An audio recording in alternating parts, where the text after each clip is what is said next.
سوال ہے وضو کے تمام واجبات کو تفصیل سے بتائیں. تو جیسے کہ ہم وضو کے واجبات دیکھ رہے ہیں تو یہ وضو کا چوتھا واجب ہے سارے سر کا یعنی کہ مکمل سر کا مسح کرنا.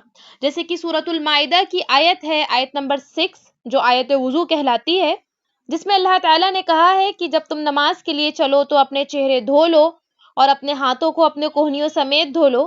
اسی آیت میں اللہ تعالیٰ نے آگے کہا کہ وَامْسَحُوا بِرُؤُوسِكُمْ، کہ تم جو ہے اپنے سروں کا مسح کرو، اپنے سروں کا مسح کرو. تو یہاں بھی وَامْسَحُوا میں جو اللہ تعالیٰ نے جملہ استعمال کیا ہے یہ فعل امر ہے، اور جب آرڈر ٹینس میں بات کی جاتی ہے تو وہ وجوب پر دلالت کرتا ہے، گویا کہ سر کا مسح کرنا واجب ہے.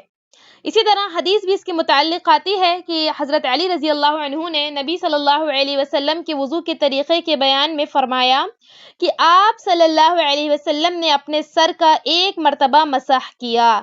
ابو داؤد کی حدیث ہے، حدیث نمبر 110 and 111.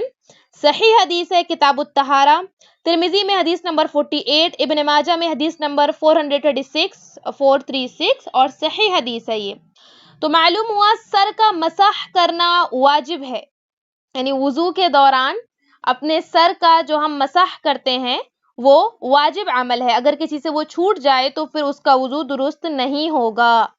تو بچے، خواتین اور لڑکیاں ہمارے پاس آن لائن قرآن تجوید سے پڑھنا سیکھ سکتے ہیں. لیڈیز ٹیچر پڑھائیں گے انشاءاللہ. بچوں کو دعائیں، نماز، سیرت، طہارت اور آداب بھی سکھائے جائیں گے.